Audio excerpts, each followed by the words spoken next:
When the covert narcissist is uncomfortable with a conversation, she will shut down that conversation through name calling.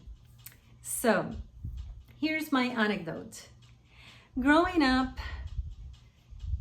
in a very male-dominated culture that idolized manhood versus females, it was very difficult to be treated with the same dignity, respect, and boundaries that, for instance, my brother got from my mother and my father, and even other people in society. I mean, it was pro-male. It was a very patriarch, male-dominated society.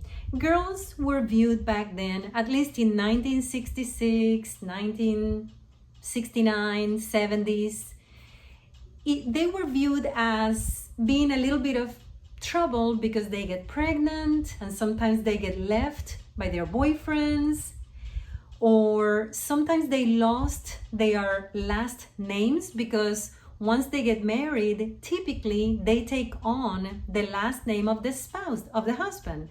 And the last name of the family sort of disappears into oblivion, right? So believe it or not, something as mundane as that was very important for parents back then.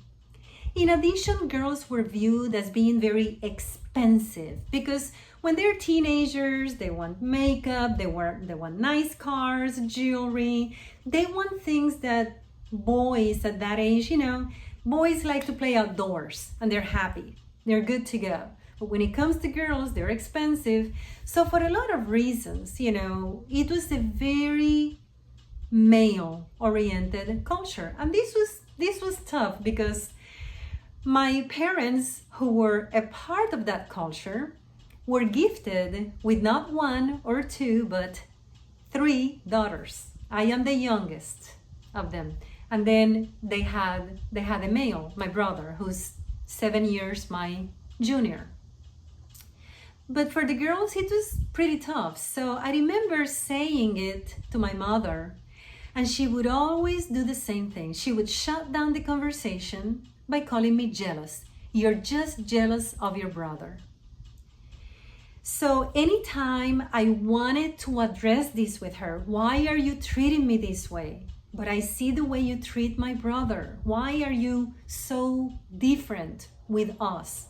Why does he get all the justification and excuses and he can skate through things, whereas you're so demanding and you expect so much of your 3 daughters? Whenever I wanted to bring that up, she would call me jealous. I was just jealous, right? So when she did the same 2 years ago, back in 2022, maybe late 2021, right before I wrote Cone of Silence, and I mentioned it again because I said, the book is my biography, and I'm covering everything there pretty much, and I happen to mention again the differential treatment that I received because of my gender versus a male born in the family. She did it again. And this is only 2 years ago. I'm experiencing the same treatment that I experienced in my childhood, only I was back then 56. And this time I was not going to tolerate it, right? I did push back. And I said to her, I cannot believe that you have just treated me in such a manner because I brought something up that was my truth. My truth because it is from my angle and my perspective. I always say you can look at a beautiful, shiny, complete apple from the front. And as soon as you turn it around, you can see that the same apple is rotten. It's bad, right? It has worms on the back, but from the front is a shiny, beautiful red apple. So I am going to speak from my angle and my perspective. If I am looking at the back, rotten type or part of the apple, that's my truth, because I'm speaking it from my perspective, my angle. Whereas you would be speaking about the same apple from your angle, your perspective. A beautiful, healthy red apple, yet it is the same apple. So I said to her, that is my truth. I am speaking my truth in the biography. Those are my experiences, what I lived through from my angle. And she called me again jealous, and this time I did push back, and I said, I cannot believe that you used that word again, with me knowing that these are my observations and my experiences. This time, she briefly apologized. And she said, well, I am sorry if I used the wrong word. And she just kept talking as if nothing. She never really validated the point that I was trying to make, but she only emphasized in what she had to say. She didn't remember a lot of things, but I was just jealous. And then when I brought it up and I pushed back, she sort of backpedaled a little bit. Well, I might have used the wrong word. I'm sorry if I used the wrong word. And then she just kept talking about something else like nothing. So, you know, there are families which operate in a very, very different way from the ideal or the healthy way that the normal family would operate. And these kids are being born into these families every single day.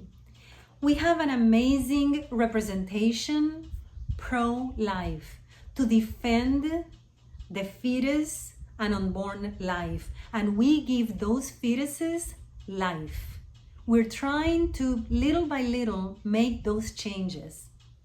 But what happens to the kids who are already being born? They are allowed to be born, but they are born in a very abusive, toxic family system. What happens to them? Nobody seems to care, because it's happening every single day and nobody is talking about it. And these are the same children that are growing up to end up in jail, to be unhealthy, to have illegitimate children, to end up as custody of the government, to stay on welfare for decades, and a lot of other problems like lack of education and lack of happiness, which is even the worst. These kids are growing up with trauma, and they're ending up sometimes in very bad place. In fact, a lot of them do. It is a minority, a smaller portion of those kids who sustain severe trauma that make it to the other side and actually thrive and become awesome at something.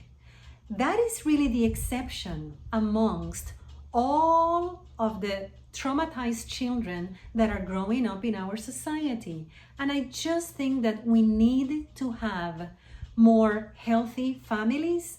When we fix the problems in our own homes, we fix society. But we're never going to have a lack of chaos, mayhem, crime, and other big problems that we have in society. We're not going to get rid of those until we begin in our own homes. I hope you have a great rest of the week. And remember, I have 10 books on Amazon. Don't forget to pick up one of them. And if you can, leave me a review. And if you can, subscribe to my channel. Thank you so much for all of you watching. And I hope you're getting something out of my videos. If you would like to send me an email, please email me at writelourdes@gmail.com. I also have Fitness for CPTSD on Facebook. And I have an Instagram account open, and it is public. So you can watch my videos, you can watch my exercise routines, and they are all pro a healthy mind and a healthy body. I am an advocate of a healthy mind through the healthy body.